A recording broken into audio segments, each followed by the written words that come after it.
Good morning, good afternoon, good evening, and good night.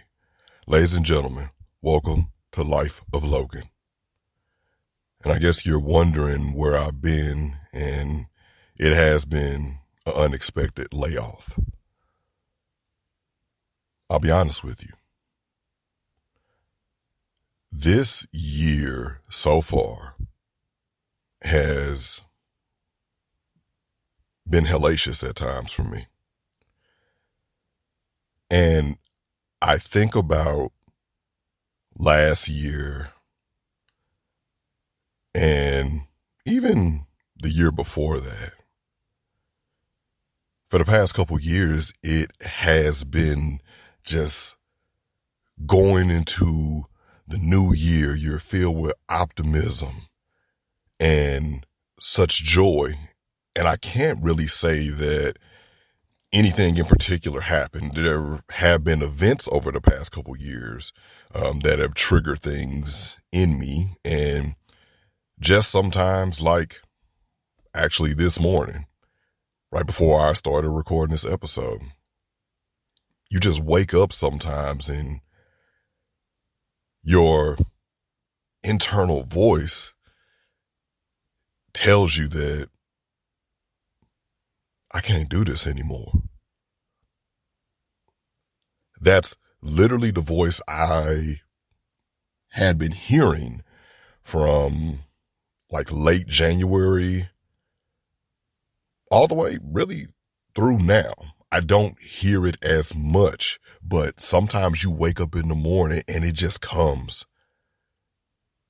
And to my credit, because I've had to fight this off for these past few weeks, months, I just got up, and I wasn't even planning on recording this episode. I've been writing drafts and storyboarding about different things about how I was going to come back, because once I get to 100 episodes, I will take a season break. That will be the end of this season, and I will take a break and I'll move on, and then I'll come back.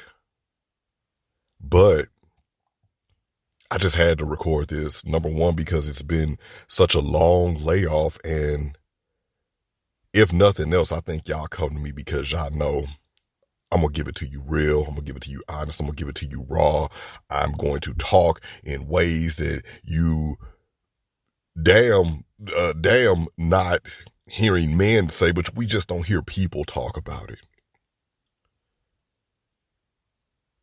So from late January all the way through February, like my February was pretty much just consumed with depression.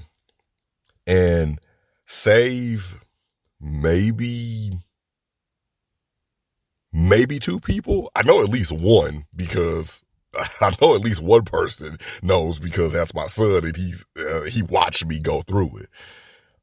And I think I may have touched on actually everything that had been going on with me with one person, but it was a struggle to even get out of bed.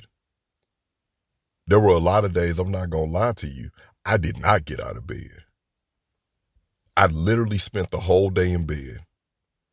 Yeah, I may have eventually grabbed my phone and responded to one or two text messages, just to keep up appearances and let people just think that I'm okay.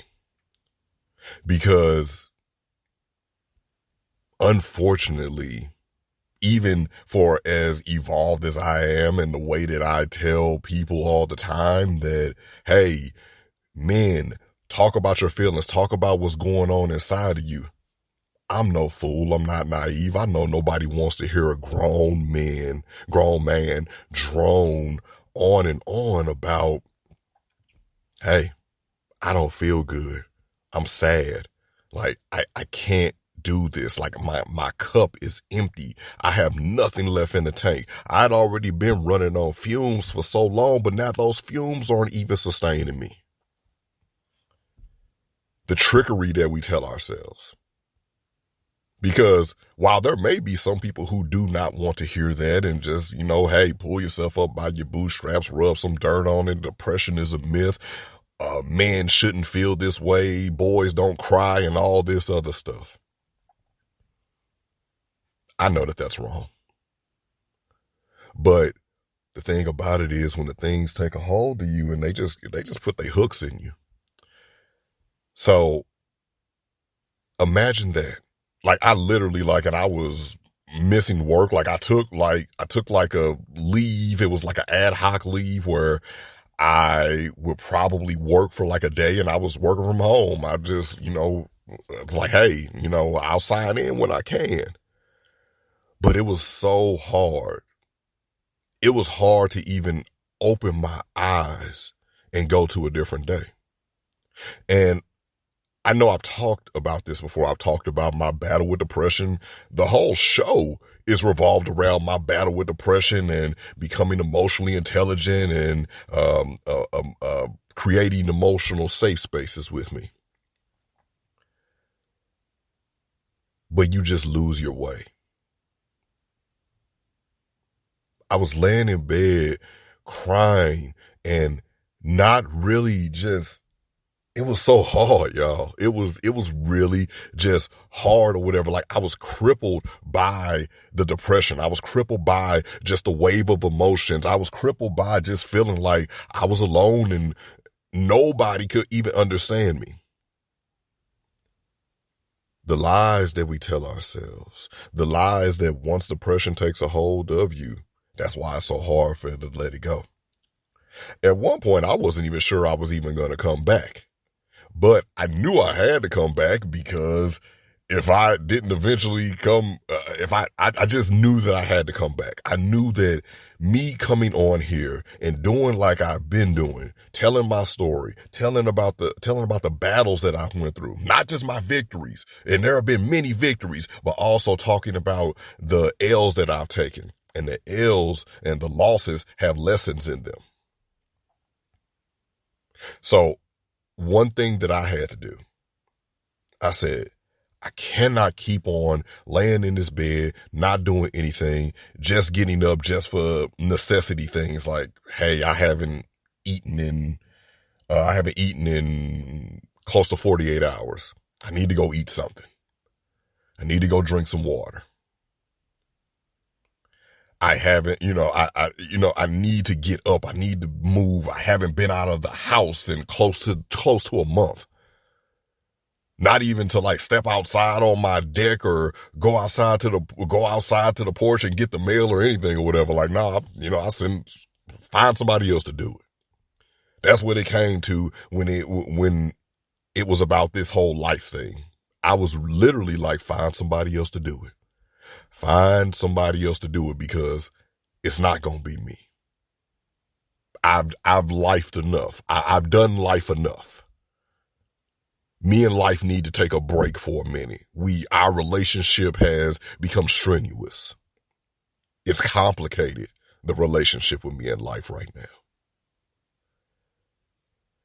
And I had to tell myself, and this is a credit because people were reaching out to me, people in my personal life. Shout out to all of you. Shout out to my family and my friends, who may have not known anything or whatever, but I know that my energy is strong or whatever. And then just the fact that I have been silent and it was radio silence. Now, people in my personal life probably know me more for like just going on sabbaticals and radio silence, but I like to think that they felt the energy because I know I have very strong energy.